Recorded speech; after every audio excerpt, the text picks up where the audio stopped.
मंडळी नमस्कार. शंखनाद न्यूज चॅनलमध्ये तुम्हा सगळ्यांचं मनापासून स्वागत करतो. आजचा विषय खूप महत्त्वाचा आहे आणि समाजाला काहीतरी देण्याचा आहे किंवा समाजातून काय घेता येईल ते दाखवण्याचा आहे आणि तो विषय म्हणजे कला. कलेला समाजाचा आरसा म्हणतात. खरं तर कला अशी वस्तू आहे किंवा कला अशी विद्या आहे की कलेतून खूप काही समाजाला देता येतं आणि समाजाकडून सुद्धा कला खूप काही शिकत असते. पण ते नेमकं काय? कला सृजनशील असते, कला प्रकट होण्याचं माध्यम आहे आणि कलेतून आपण बरेच हावभाव प्रकट करू शकतो, कलेतून बरंच काही समाजाला देऊ शकतो. पण ते नेमकं कसं देता येईल किंवा समाजात कलेचं स्थान काय, ह्या सगळ्या गोष्टी शिवाय आत्ता आर्टिफिशियल इंटेलिजन्स म्हणजे AI जे आला आहे त्यात कलेचं किती महत्त्व आहे आणि कलेत जर AIला अप्लिकेबल केलं तर त्यात कलाकाराचं नुकसान होतं की फायदा होतं, असे अनेक गोष्टी, अनेक प्रश्न आणि त्या प्रश्नांचं उत्तर द्यायला आज आपल्या स्टुडिओमध्ये आल्या आहेत डॉक्टर संयुक्ता थोरात मॅडम. अत्यंत प्रतिभावंत व्यक्तिमत्वाच्या धनी आहेत. हेड म्हणून राष्ट्रसंत तुकडोजी महाराज नागपूर विद्यापीठ ललित कला विभागात त्या कार्यरत आहेत. मास्टर ऑफ फाईन आर्ट त्यांचं झालं आहे. BNA म्हणून 2 वर्षाचा ड्रामा या विषयावर त्यांनी डिप्लोमा कोर्स केला आहे. शिवाय त्या नेट आहेत ड्रामा, डान्स आणि थिएटरमध्ये. शिवाय त्या PhD सुद्धा आहेत आणि अशा बरेच त्यांनी अकॅडमिक क्वालिफिकेशन त्यांच्याकडे आहे.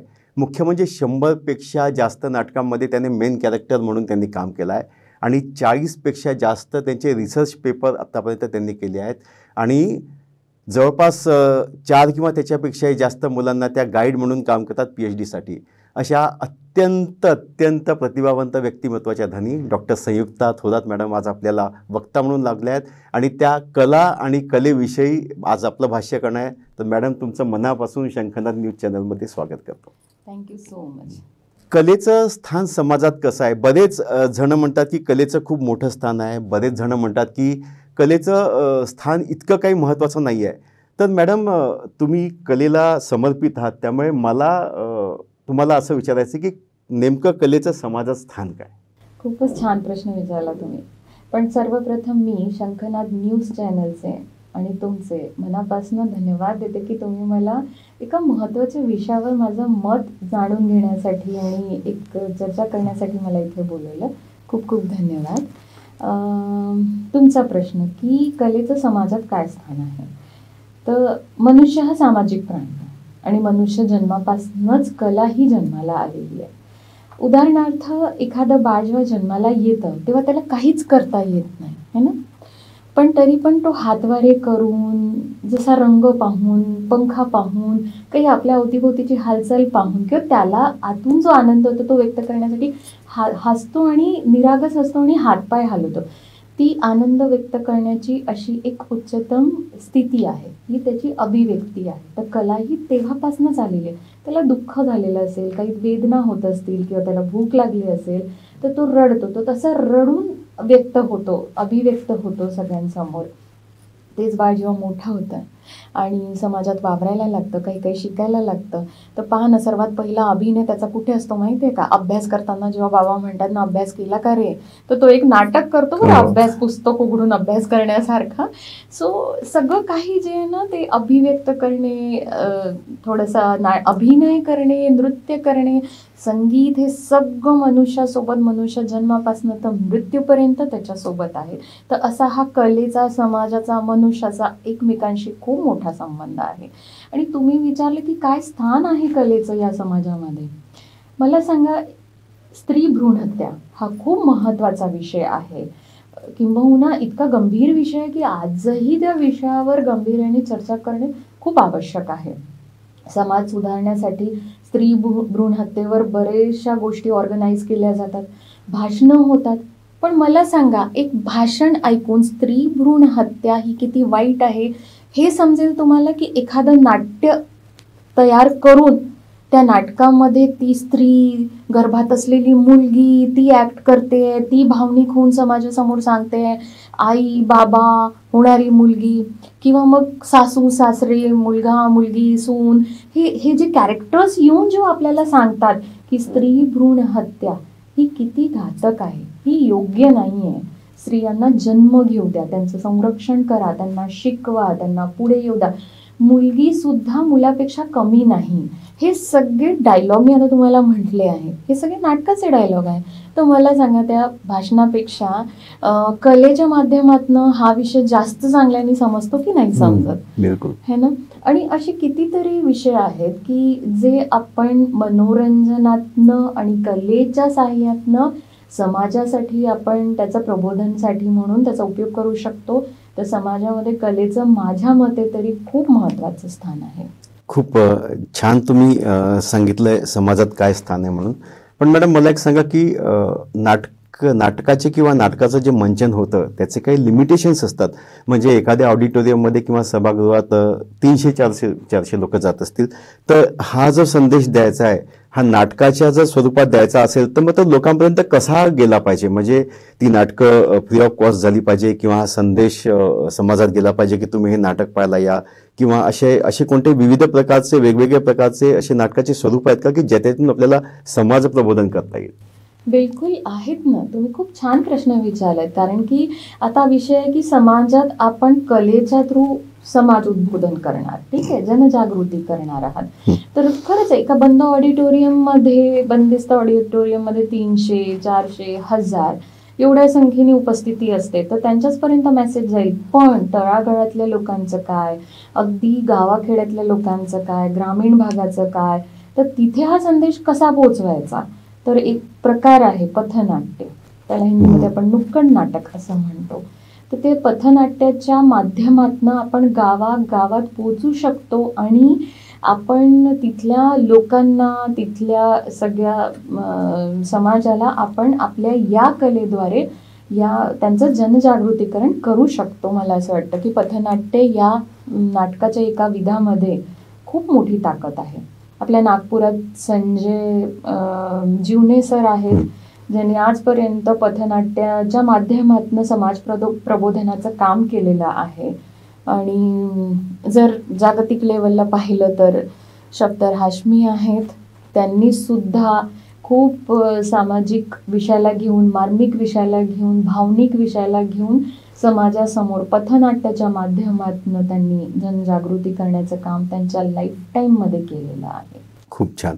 पण मॅडम मला बरेचदा असं वाटतं की नागपूर म्हणा, विदर्भ म्हणा, महाराष्ट्र म्हणा किंवा संपूर्ण भारतवर्ष म्हणा, कलाकार हा उदासीनच दिसतो. म्हणजे आपण जर पाश्चात्य देशामध्ये बघितलं तर त्याथे कलेला किंवा कलाकाराला खूप उच्च दर्जाचं स्थान दिलं जातं. पण आता तुमचा 35 वर्षाचा प्रदीर्घ अनुभव आणि 100पेक्षा जास्त तुम्ही मेन कॅरेक्टरमध्ये तुम्ही काम केलं आहे, तिथे अभिनय केला आहे. तर या एकंदरीत तुमच्या प्रवासात तुम्हाला काय जाणवतं? किंवा एखादा कलाकार जो आपणही बघतो की त्यात खूप टॅलेंट आहेत, पण कुठेतरी त्याला पैशाचा अभाव असतो किंवा त्याच्या कलेची कोणी कदर नाही करत आणि त्याच्यामुळे तो कुठेतरी निराशेच्या गतीत जातो. तर ह्या संदर्भात तुम्ही काय सांगाल किंवा काय मार्गदर्शन कराल? बापरे, खूपच छान आणि गंभीर आणि विचार करण्यासारखा प्रश्न तुम्ही विचारलात. आतापर्यंत आपला विषय चालला होता की समाजात कलेचं स्थान. आता आपण आलो की इंडिव्हिज्युअल तो कलाकार, ज्यांनी जो समाजापुढे ना चेहऱ्याला रंग लावतोय आणि आपल्या ओठांवर एक हास्य आणून आणि चेहऱ्यावर सगळे आनंदाचे भाव किंवा दुःखाचे भाव समाजासाठी आणून तो तिथे वावरतोय. पण त्याच्या आंतरिक मनस्थितीमध्ये काय सुरू आहे हे प्रेक्षकांना नाही माहिती, त्याच्या को आर्टिस्टला नाही माहिती, त्याच्या फ्रेंड्सला नाही माहिती. त्याच्या आतमध्ये जे चालू आहे ते त्यालाच माहिती आहे. तुमचा प्रश्न होता की उदासीनता का येते? कलाकाराला ना मान हवा असतो, सन्मान हवा असतो आणि त्याहीपेक्षा माहिती आहे का, प्रेक्षकांच्या त्या टाळ्या आणि थोडंसं कौतुक. आता त्याचा जर अभाव राहिला तर त्याला असं वाटतं की मी हारलो. तुम्ही म्हटलं की जसं आता पैशाच्या अभावी कलाकार मागे राहतात, पण माझं आता 2 लोकांचं मत वेगळं असू शकतं, पण माझं मत असं आहे की पैशाचा अभाव असून सुद्धा जिद्दीने मात्र कलाकार हा पुढे जातो, स्वतःचं स्थान निर्माण करतो आणि तो अशी स्थिती निर्माण करतो की पैसा त्याच्याकडे धावून येईल. हा माझा अनुभव आहे, हे माझं मत आहे. परंतु खूप पैसा दिला त्याला आणि अजिबात त्याच्या कलेचं कौतुक होत नाहीये, तर तो निराशेच्या गर्दीत कुठेतरी हरवून बसेल स्वतःला. आपण बरेचदा बघतोय की सुसाईडचे केस आपण बघतोय किंवा कोणी मेंटल असायलममध्ये चालले गेले असे एक्झाम्पल आपण बघतोय, किंवा ज्यांनी हार मानली आणि सोडून दिलेली आहे कला, हे पण एक्झाम्पल बघतोय आपण. तर त्याचं फार थोडेसेच कारण असतात, ते काही खूप मोठे नसतात. आणि त्याच्या मागे मला असं वाटतं त्याच्यावर मात करण्यासाठी आज तुम्हाला जागा मिळत नाही आहे कलेच्या क्षेत्रामध्ये, परंतु वाट बघा, सातत्य राहू द्या आणि चालत राहा. त्या चालत राहण्यामध्ये स्वतःची ऊर्जा गमावून बसू नका, स्वतःकडे लक्ष द्या. कधीही संधी आली की त्यावेळेला मी त्याच ताकदीने उभी राहिली पाहिजे, या ताकदीने, या विचारांनी तुम्हाला सातत्याने काम करत राहायला पाहिजे. एखाद्या कलाकारांनी, मला असं वाटतं, हे बघा, या बाबतीत कसं आहे माहिती आहे का, कोणाला एखाद्याला अगदीच बालपणातच इतकं काही ऐश्वर्य मिळतं, इतकी प्रसिद्धी मिळते आणि इतकं नाव त्याचं होऊन जातं की सगळीकडे एका कलाकाराला काय वाटतं, मेरे होल्डिंग्स हो, मी थोडंसं हिंदीमध्ये पण मेरे पोस्टर हो बड़े बड़े और मेरी तारीफ हो, मतलब इतने चेहरों में, इतने नामों में मेरा भी नाम हो, है ना, बड़े बड़े चेहरों में मेरा भी एक चेहरा हो. तर लिहिणाऱ्यांनी काय, तोही कलाकारच होता ना, त्यांनी पण आपलं मत अभिव्यक्त केलं, जे सगळ्याच कलाकारांना रिप्रेझेंट करतात. काही लोकांना खूप बालपणापासूनच ती प्रसिद्धी मिळते, काही लोकांना खूप उशीर लागतो, कोणाला 16 वर्षातच सगळं काही मिळून जातं, तर कोणाला 60 वर्षापर्यंत वाटच बघावी लागते की त्याची वेळ कधी येईल. मग आता हा जो प्रवास आहे ना, या प्रवासामध्ये खचून जायचं नाही, हारायचं नाही, निराशेच्या गर्दीत अजिबात जाऊ नये. फिटनेसकडे लक्ष द्या, स्वतःच्या दिसण्याकडे लक्ष द्या, स्वतःला मेंटेन ठेवा. कारण जेव्हा संधी आली आणि तेव्हाच नेमकं आपण मरगळलेलं राहू तर काही अर्थ नाही ना. आयुष्यभर ज्याची वाट बघितली आणि ती संधी चालून आली आणि त्यावेळेला आपल्याजवळ काहीच नाही, आपलं फिटनेस नाही आहे, आपलं सौंदर्य नाही, आपलं मन नाही, आपली मानसिकता नाही, असं व्हायला नको. सेल्फ मोटिवेशन, या सगळ्या प्रवासात जर तुमच्यासोबत काही महत्त्वाची गोष्ट असते म्हणजे सेल्फ मोटिवेशन. प्रत्येक वेळी स्वतःला असं खत पाणी टाकत राहा पॉझिटिव्हिटीचं. काही फ्रेंड्स बनवा जे तुमच्याभोवती पॉझिटिव्हिटीचं वलय राहील, ज्यांचा ऑरा पॉझिटिव्ह राहील. निगेटिव्ह लोकांशी दूर राहा.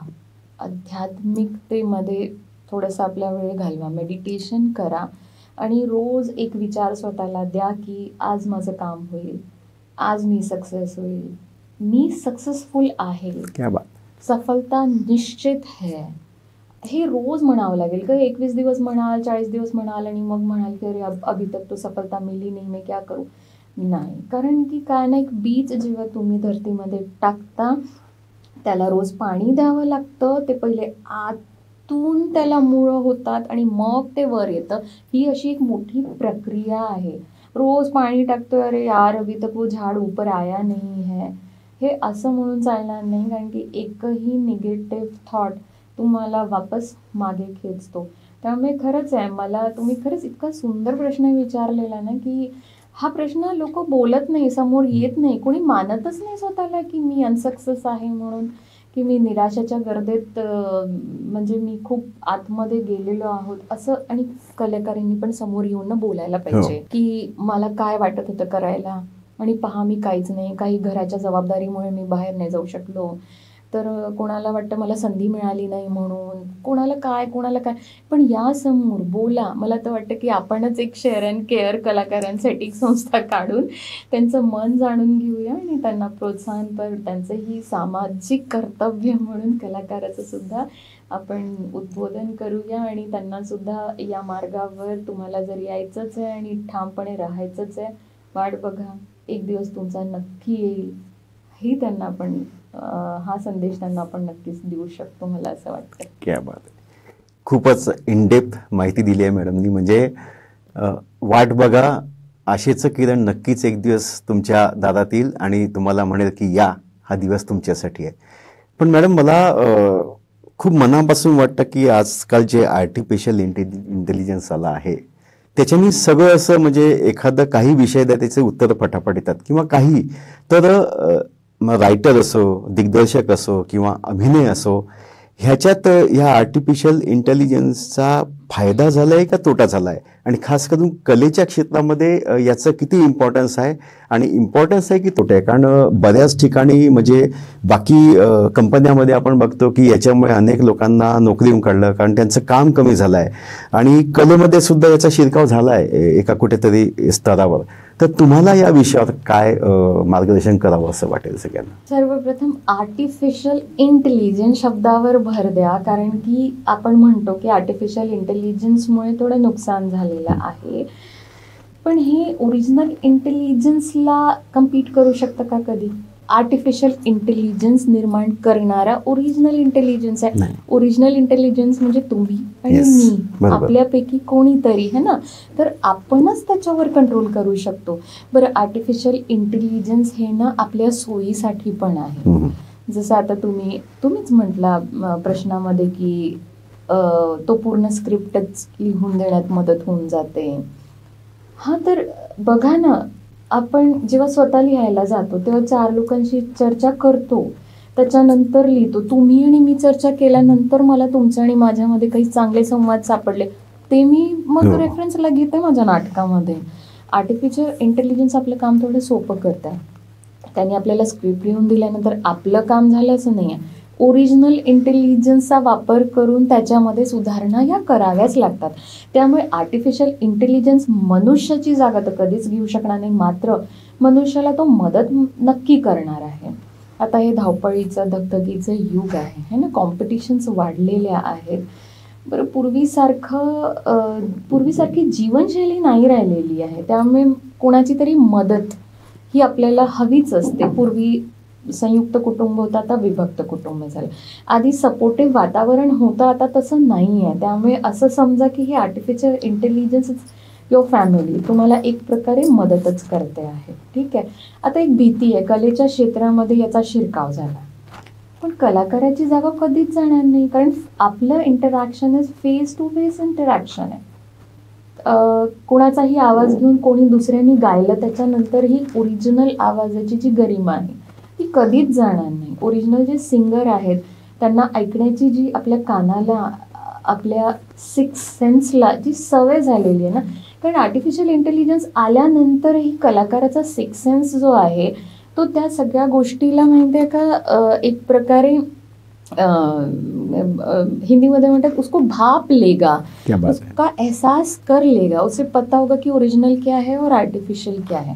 तो आर्टिफिशियल जे काही आहे ना ते घातक नाही आपल्यासाठी, ते आपल्या सपोर्टसाठी आहे. याच्याने आर्टिस्टच्या आयुष्यात बदल झाले तर चांगले बदल होतील, त्यांना एक सपोर्टिव्ह वातावरण मिळेल, पण त्यांचं नुकसान होणार नाही असं मला वाटतं.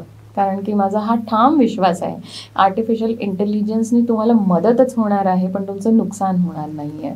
बाकी कोणाचं मत याच्याविषयी कदाचित वेगळं राहू शकतं. क्या बात आहे. म्हणजे आज मॅडमनी स्पष्ट केलं की तंत्रज्ञान कितीही पुढे गेलं, पण आपले जे विचार असतात ते विचार जेव्हा कागदावर येतात आणि ते कुठेतरी आपण ते दाखवतो लोकांना, तर नक्कीच त्याचं महत्त्व खूप उंच असतं. आर्टिफिशियल इंटेलिजन्स एका पर्टिक्युलर लेवलपर्यंत मदत करू शकते, पण पूर्ण मदत ते करू शकत नाही. ते आपले आंतरिक विचार आणि आपल्या मनातून आलेल्या संवेदना ह्याच त्याच्यात खूप महत्त्वाच्या अशा रोल निभावू शकतात. मॅडम, तुमचा एवढा लांब प्रवास आहे, इतके मुलं तुम्ही घडवले आहेत, म्हणजे तुम्ही स्वतःसुद्धा इतक्या प्रदीर्घ प्रवासात तुमच्या जीवनाचा तुम्ही ॲक्ट करतायत किंवा तुम्ही लिखाण करतायत, तुम्ही रिसर्च पेपर केले. तर मला एक सांगा की बऱ्याच विद्यार्थ्यांना म्हणा किंवा कलाकारांना म्हणा कलाकार म्हणून क्षेत्रात पदार्पण करायचं असतं, पण काही कारणास्तव ते करू शकत नाहीत. म्हणजे आता आपण एक विषय घेतला की कलाकार निराशेच्या गतीत जातात, पण काही कलाकार ते कला बाहेरच काढू नाही शकत. त्यांना काय सांगाल तुम्ही? कारण बरेच असे लोक आहेत ज्यांच्यामध्ये कला आहे, पण काही कारणास्तव ते कला आपली समाजापुढे आणू शकत नाहीत. कला आहे असं तुमचं म्हणणं आहे. हो. ठीक आहे. मला असं वाटतं जर कला आहे तर त्याला फक्त प्रशिक्षणाचं खतपाणी दिलं आणि कॉन्फिडन्स दिला, त्याला ॲप्रिशिएट केलं, त्याला मार्गदर्शन दाखवलं, मार्गदर्शन दिलं, तर मला नाही वाटत की तो आपली कला सादर करू शकत नाही किंवा त्याला संधी मिळणार नाही. जर तो कलाकार आहे आणि त्याला मंचावर, आपण मंचाच्याच कलेविषयी बोलतो, चित्रकला आणि शिल्पकलाविषयी आपण नाहीच बोलू, त्या सध्या आपण डान्स, ड्रामा, म्युझिक, मंचावर जी कला सादर होते त्याच्यामध्ये जर का आपसुकच ते गुण आहेत आणि मग आता त्याला कुठून मार्गदर्शन मिळतंय, युनिव्हर्स त्याच्यासाठी वर्क करतं, आईबाबांच्या रूपाने म्हणा, गुरुजनांच्या रूपाने म्हणा, मित्रांच्या रूपाने म्हणा किंवा आध्यात्मिकच्या रूपाने. एका कलाकाराला कलाकार म्हणून घडायचं असेल ना, तर हे ब्रह्मांड त्याला त्या पद्धतीने मदत करतं. फक्त त्याला तो सेन्स पाहिजे ऐकायचा, तो सेन्स पाहिजे समजून घेण्याचा. आप समझो उस स्थिति को कि कौन मुझे मदद कर रहा है, मुझे क्या बात है. मेरी अपनी आंतरिक शक्ती कौन सा रास्ता बता रही है.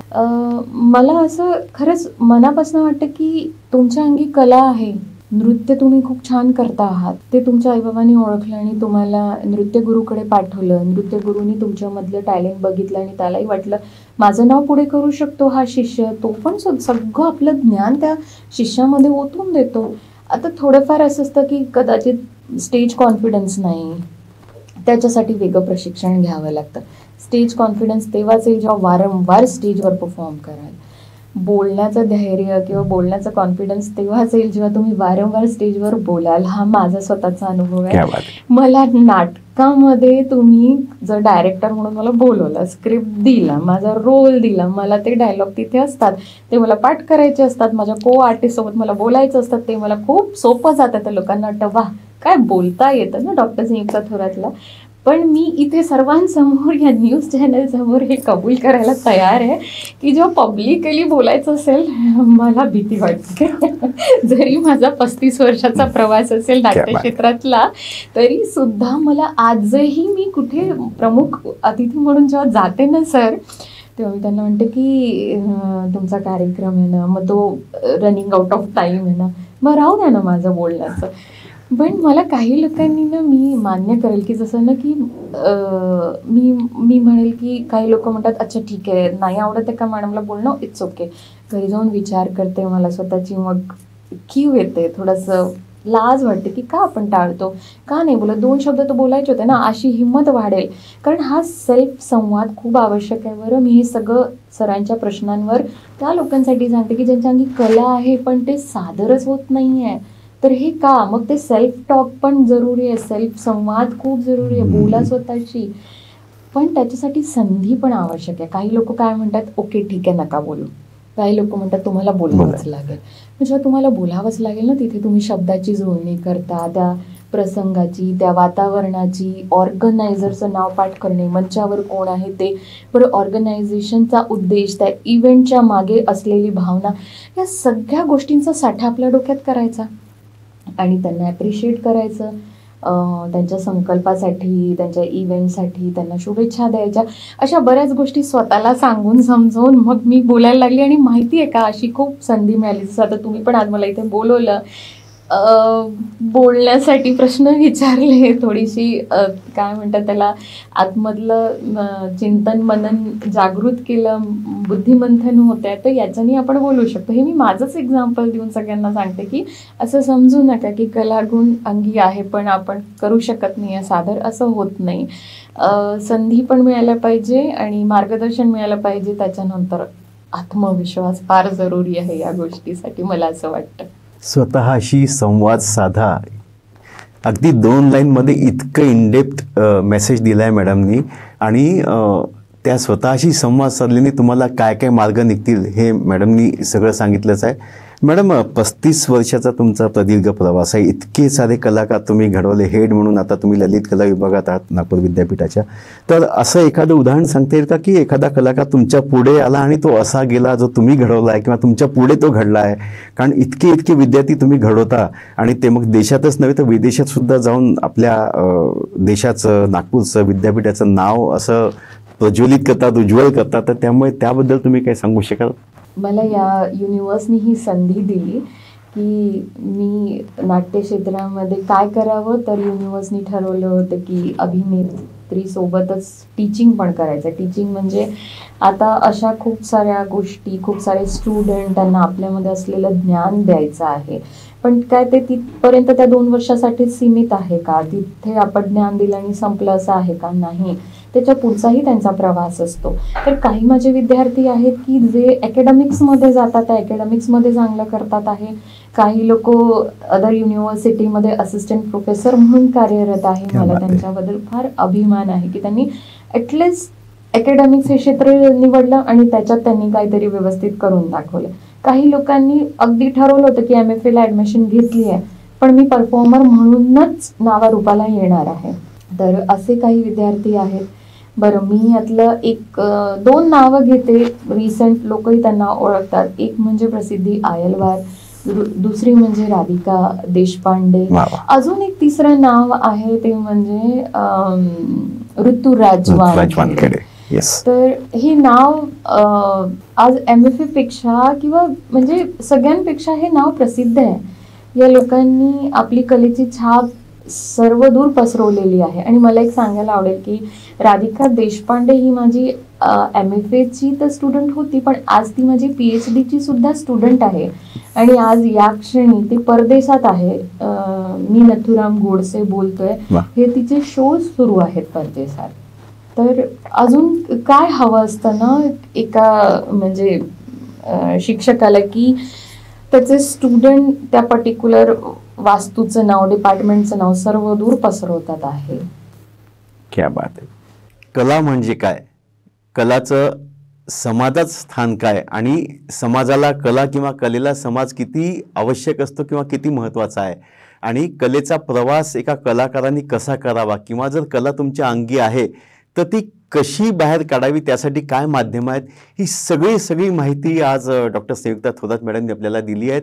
आणि बस शेवटचं मला एक सांगाल की कलाकारांना किंवा जे कलाकार आहेत, जे घडत आहेत किंवा जे आता प्रस्थापित आहेत, त्यांना काय शेवटचा संदेश द्याल मॅडम आजच्या या इंटरव्ह्यूमध्ये? काम करत राहा, मेहनत करत राहा, निराश होऊ नका, हारू नका. इट्स ओके की कधी कधी कुठेच काहीच करावंसं वाटत नाही, घरात नुसतं पडून राहावंसं वाटतं, कुणाशी बोलावंसं वाटत नाही, कुणाशी संवाद साधावासा वाटत नाही, मोबाईल पाहावासा वाटत नाही. तो एक फेज आहे, निघून जाईल तो.